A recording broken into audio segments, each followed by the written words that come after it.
Hello all. વાણિજ્ય વ્યવસ્થા અને સંચાલન વિષયમાં ચેપ્ટર નંબર 2 ધંધાકીય સેવાઓ ભાગ 1ની આપણે ચર્ચા કરી રહ્યા હતા. હું છું વિશાલ સુથાર અને શરૂ કરી આજનો આપનો આ વિડીયો. ગયા વિડીયોની અંદર તમે જોયું હતું વીમાનો અર્થ અને એના સિદ્ધાંતો વિશે. આ વિડીયોમાં આપણે શું શીખીશું? તો આ વિડીયોમાં આપણે શીખીશું વીમાના પ્રકારો વિશે. વિદ્યાર્થી મિત્રો, વીમાનો અર્થ એનો ખ્યાલ જો તમારા માનસમાં ક્લિયર ન હોય તો પહેલાં એ વિડીયો જુઓ અને પછી આ વિડીયો જોજો. બરાબર છે? વીમો તમારે ખ્યાલ એનો જે કોન્સેપ્ટ ક્લિયર થઈ હશે પછી આ વિડીયો તમને વધારે સમજમાં આવશે. બરાબર છે? વિદ્યાર્થી મિત્રો, તમે અલગ અલગ વીમા વિશે જાણ્યું હશે. જેમ કે કારનો વીમો હોય છે, બાઇકનો વીમો હોય છે, જીવનનો વીમો હોય છે. બરાબર છે? પણ હા, આ બધા અલગ અલગ વીમા હોય. પણ આપણે જોવા જઈએ તો વીમાની અંદર કેવા પ્રકાર હોય? તો વીમાની અંદર મુખ્ય 2 પ્રકાર હોય. વિદ્યાર્થી મિત્રો, કેટલા? 2 પ્રકાર. એક હોય છે જીવનનો વીમો. સામાન્ય શબ્દોમાં સમજવા જઈએ તો જીવન વીમો એટલે એલઆઈસી. એલઆઈસી જે વીમો આપે છે એ શું છે? જીવનનો વીમો છે. બીજું છે સામાન્ય વીમો. કયો વિદ્યાર્થી મિત્રો? સામાન્ય વીમો.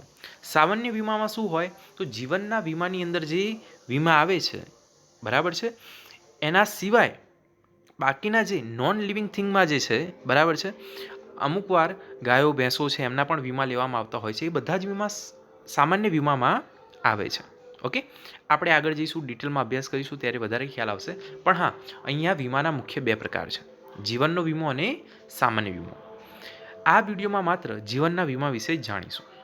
તો જોઈએ, કોઠાથી સમજીએ તો વધારે ખ્યાલ આવશે. વિદ્યાર્થી મિત્રો, વીમાના પ્રકારો. વીમાના મુખ્ય 2 પ્રકાર મેં હમણાં જ કીધા. એક છે જીવનનો વીમો અને બીજો છે સામાન્ય વીમો. જીવનના વીમાના 2 પ્રકારો છે. જીવનના વીમાના 2 પ્રકારો છે. એક જિંદગીનો વીમો અને બીજો છે હયાતીનો વીમો. આપણે આ સમજવાનું છે આ વિડીયોમાં. જિંદગીનો વીમો એટલે શું? હયાતીનો વીમો એટલે શું? આપણે આગળ ડિટેલમાં જોઈએ. પણ હા, આ પહેલાં આપણે વાત કરી લઈએ વીમાના બીજા પ્રકાર વિશે. એ કયો હતો? યાદ કરવો જોઈએ. સામાન્ય વીમો. ઓકે, એક જીવનનો વીમો અને બીજો સામાન્ય વીમો. હવે સામાન્ય વીમાની અંદર 3 પ્રકાર પાડવામાં આવ્યા છે.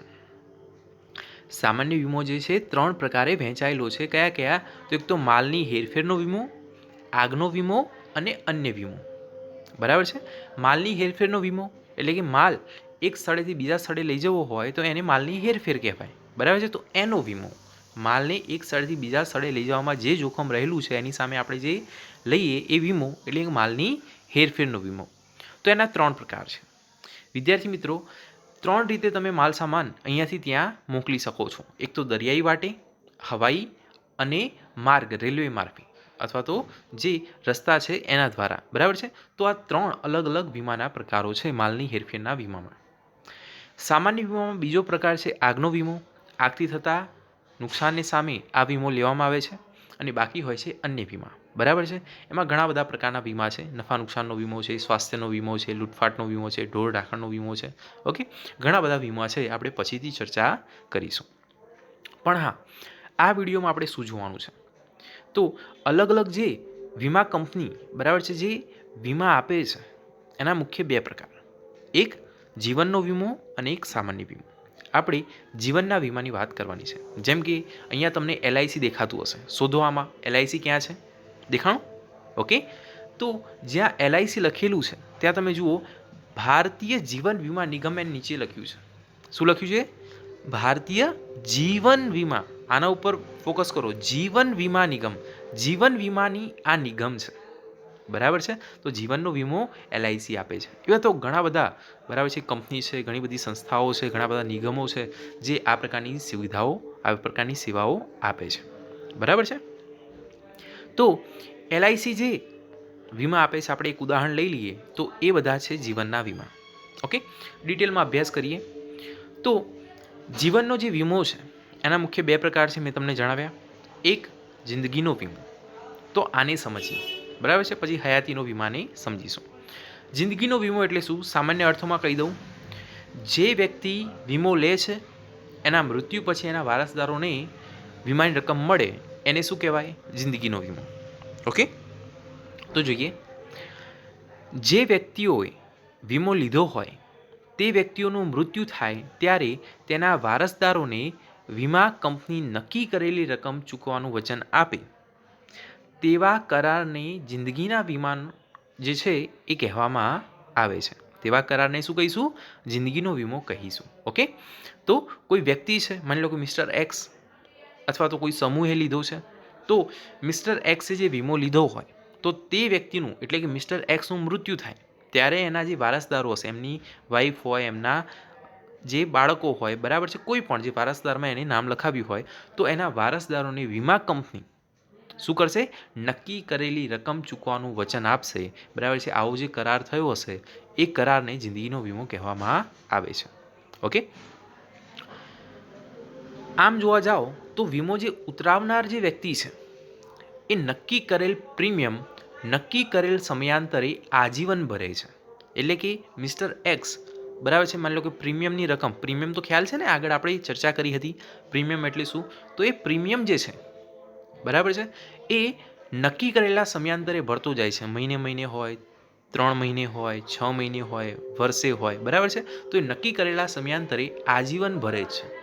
બરાબર છે, જ્યાં સુધી એ મૃત્યુ નથી પામતો, બરાબર છે, ત્યાં સુધી એ વ્યક્તિ ભરતો રહે છે. પછી એના મૃત્યુ પછી એના વારસદારોને એ પ્રીમિયમની રકમ સાથે જે વીમા કંપનીએ નક્કી કરેલી જે રકમ છે એ એમના વારસદારોને આપવામાં આવે છે. આમ જોવા જાઓ તો એક પ્રશ્ન આવે, જિંદગીનો વીમો જે છે, બરાબર છે, આપણે લીધો, હવે વીમા કંપની આપણા જીવનનું મૂલ્ય કેવી રીતે આંકશે? વિદ્યાર્થી મિત્રો, આ ખૂબ જ અગત્યનો પ્રશ્ન છે. જિંદગી અમૂલ્ય છે, તેથી તેની કિંમત નક્કી થઈ શકતી નથી. કોઈની જિંદગીનું મૂલ્ય આંકી શકતું નથી. હા, જે વ્યક્તિ વીમો ઉતરાવનાર છે એ પોતાની જિંદગીનું જે મૂલ્ય આંકે તે અને પોતાના પ્રીમિયમ ચૂકવવાની ક્ષમતાને આધારે વીમાની રકમ નક્કી થાય છે. માની લો કે મિસ્ટર એક્સ છે, એ મિસ્ટર એક્સને વીમા પ્રીમિયમ ચૂકવવાની ક્ષમતા કેટલી છે તો એના આધારે પોતાના જીવનનું મૂલ્ય એ આંકશે. માની લો કે મિસ્ટર એક્સ છે, મહિનાના 50,000 કમાય છે, તો એ માની લો કે 10,000 પ્રીમિયમ ચૂકવવાની ક્ષમતા ધરાવે છે કે હું મહિનામાં 10,000 તો હું ચૂકવી શકું, બરાબર છે. તો એ પ્રીમિયમને આધારે વીમાની રકમ કેટલી થશે તો વીમા કંપની પોતાના અલગ અલગ જે કેલ્ક્યુલેશન હોય એ પ્રમાણે ગણશે. તો માની લો કે એની 25 લાખ જે જિંદગીનું મૂલ્ય છે એ આંક્યું, પછી કે 25 લાખ તમારા મૃત્યુ પછી તમારા વારસદારોને આપવામાં આવશે. તો અહીંયા કેવી રીતે જિંદગીનું મૂલ્ય આંકવામાં આવે છે? તો ચૂકવવાની ક્ષમતાને આધારે તમે પ્રીમિયમ કેટલું ચૂકવો છો. માની લો કે મિસ્ટર વાય છે, એ મહિનાનું 5 લાખ કમાય છે, તો કહે છે હું 50,000 પ્રીમિયમ ભરી શકું છું, બરાબર છે. તો એનું જે વીમાની જે રકમ છે એ મોટી થશે, બરાબર છે. તો જેમ તમે પ્રીમિયમ ચૂકવવાની ક્ષમતા હોય, પોતાની જિંદગીનું પોતે જ મૂલ્ય આંકીને તમે આ વીમો લઈ શકો છો, બરાબર છે, એવું હોય છે. તો આ જિંદગીનો વીમો. આમ જોવા જાઓ તો આમ અહીં નુકસાન વળતરનો જે સિદ્ધાંત છે અમલમાં મુકાતો નથી. તમે પોતાની જ જિંદગીનું મૂલ્ય જાતે જ આંકો છો, તો અહીંયા નુકસાન વળતરનો જે સિદ્ધાંત છે એને તમે અમલમાં મૂકી શકો નહીં, બરાબર છે. આ નુકસાન વળતરનો સિદ્ધાંત શું કહે છે આપણે ઉદાહરણ સાથે સમજ્યા હતા, બરાબર છે. ખ્યાલ ન આવ્યો હોય તો ફરીથી એ વિડીયો જુઓ, તમને ખ્યાલ આવશે નુકસાન વળતરનો સિદ્ધાંત કેવી રીતે અમલ કરે છે. તો જિંદગીના વીમામાં નુકસાન વળતરનો સિદ્ધાંત અમલમાં મુકાતો નથી. વિદ્યાર્થી મિત્રો, 1 માર્ક્સમાં તમને આ પ્રશ્ન પૂછાય કે જિંદગીના વીમામાં કયો સિદ્ધાંત અમલમાં મુકાતો નથી? તો નુકસાન વળતરનો સિદ્ધાંત. એવું એ હોઈ શકે કે જિંદગીના વીમાનું તમને વ્યાખ્યા પણ પૂછે. ઓકે વિદ્યાર્થી મિત્રો, અહીં તમે જિંદગીનો વીમો લીધો, પણ હા, મિસ્ટર એક્સનો એ વીમો લીધો, મિસ્ટર એક્સનું મૃત્યુ પામે છે અને મિસ્ટર એક્સના મૃત્યુ પછી એના વારસદારોને રકમ આપવા માટે વીમા કંપની બંધાયેલી છે. પણ ક્યારે આપશે? તો જુઓ અહીંયા શું લખેલું છે, વ્યક્તિના મૃત્યુ સમયે જો કારણ શંકાસ્પદ ના હોય, શું કારણ શંકાસ્પદ ના હોય તો વીમા કંપની વીમા પોલિસીની પૂરેપૂરી રકમ એના વારસદારોને ચૂકવવા બંધાયેલી છે. પણ હા, જો એનું કારણ શંકાસ્પદ હોય તો વીમા કંપની એની શરતોને અધીન એના વારસદારોને રકમ આપશે નહીં. તમે ઘણી બધી મૂવી જોઈ હશે, એમાં આવું પણ જોયું હશે કે કોઈ વ્યક્તિ છે, બરાબર છે, એને મારી નાખવામાં આવે છે અને એની જે વીમાની રકમ છે એના જે વારસદારો છે એ લઈ લે છે. જોયું હશે, બરાબર છે. તો આવું કેટલું કારણ જે છે બરાબર છે ન થાય. જુઓ, વીમા કંપનીઓ ડફોળ હોતી નથી, બરાબર છે. વીમા કંપનીઓ બહુ સ્માર્ટ હોય છે.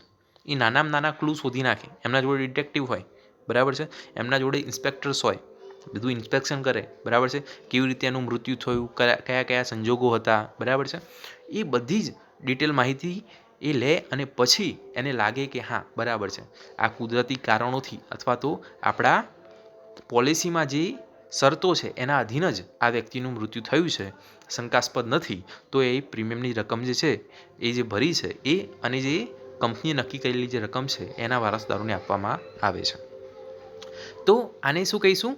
જિંદગીનો વીમો. ઓકે. બીજો એનો પ્રકાર જે છે એ આપણે જોઈએ એ છે હયાતીનો વીમો. વિદ્યાર્થી મિત્રો, જિંદગીનો વીમો શરૂ થયો ત્યારે મેં તમને કીધું હતું, સામાન્ય શબ્દોમાં જિંદગીના વીમાને સમજવો હોય તો કેવી રીતે સમજી શકાય? મૃત્યુ પછી એના વારસદારોને વીમાની રકમ મળે એટલે જિંદગીનો વીમો. હયાતીનો વીમો એટલે શું? માની લો કે મિસ્ટર એક્સ છે, બરાબર છે. 10 વર્ષ માટે એ કહે છે કે મારે વીમો લેવો છે, તો એને શું કહેવાશે? હયાતીનો વીમો.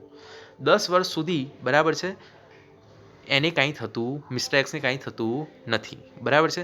તો 10 વર્ષ પૂર્ણ થઈ એની જે વીમાની રકમ છે મિસ્ટર એક્સને જ આપવામાં આવશે. એટલે કે વીમાની રકમ મિસ્ટર એક્સને જ મળશે, બરાબર છે. પણ માની લો કે સંજોગ એવું થાય છે કે 10 વર્ષ પહેલાં જ કે 10 વર્ષ વચ્ચે જ, બરાબર છે, માની લો કે 8મા વર્ષે જ મિસ્ટર એક્સનું મૃત્યુ થાય છે, તો એના વારસદારોને 10 વર્ષની જે રકમ જે નક્કી કરી હોય એ રકમ એના વારસદારોને આપવામાં આવશે. એટલે હયાતીનો વીમો એટલે શું? તો સામાન્ય ભાષામાં કહેવું હોય તો વ્યક્તિ હયાત છે ને, બરાબર છે, એની હયાતીમાં જ વીમાની રકમ એને આપી દેવામાં આવે છે, તો એને હયાતીનો વીમો કહે છે. જીવનનો વીમો, તો જીવનનો વીમો તો મૃત્યુ પછી. ઓકે, આ બે શબ્દો યાદ રાખશો તો બંને યાદ રહી જશે. ઓકે. તો હયાતીનો વીમો એટલે શું? વ્યાખ્યા સમજીએ તો વધારે ખ્યાલ આવે. વ્યક્તિએ નક્કી કરેલી વીમા મુદત પૂરી થાય ત્યારે તે વ્યક્તિને અથવા નક્કી કરેલી મુદત પૂરી થાય તે પહેલાં જો વ્યક્તિનું મૃત્યુ થાય તો તેના વારસદારોને નક્કી કરેલી રકમ વીમા કંપની ચૂકવવાનું વચન આપે તો તેવા કરારને હયાતીનો વીમો કહેવામાં આવે છે. મેં હમણાં કીધું ને, કોઈ વ્યક્તિ છે, મિસ્ટર એક્સ છે, નક્કી કરેલી વીમા મુદત પૂરી થાય, માની લો કે 10 વર્ષ છે, તો 10 વર્ષ એના પૂરા થાય ત્યારે તે વ્યક્તિને જે રકમ છે એ આપી દેવામાં આવે છે, તો એ કરારને શું કહીશું? હયાતીનો કરાર, હયાતીનો વીમો. પણ હા, અથવા તો શું થાય? તો નક્કી કરેલી મુદત એટલે કે 10 વર્ષ પૂરી થયા પહેલાં જો મિસ્ટર એક્સનું મૃત્યુ થાય છે તો શું થાય? તો એના વારસદારોને નક્કી કરેલી જે રકમ છે એ વીમા કંપની ચૂકવવાનું વચન આપશે, તો આવા કરારને શું કહીશું? હયાતીનો વીમો. ઓકે. સરળ વ્યાખ્યા છે વિદ્યાર્થી મિત્રો, એના શબ્દો તમે સમજશો તો પણ તમને ખ્યાલ આવી જશે. આમાં પ્રીમિયમ કેવું હોય છે?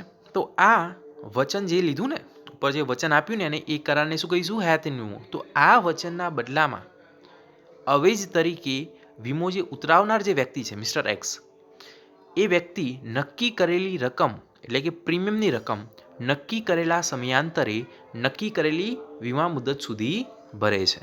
એટલે કે એને નક્કી કર્યું છે કે આપણે 10 વર્ષ માટે ભરીશું, બરાબર છે, પ્રીમિયમ, અને 10 વર્ષ સુધી નક્કી કરેલી મુદત, બરાબર છે, એ ભરતો જ જાય છે. 10 વર્ષ થાય છે એને કંઈ થતું નથી, તો 10 વર્ષ પછી એને હયાતીનો વીમો છે તો એને એ જે પૈસા છે વીમાના એને મળી જાય છે. ઓકે.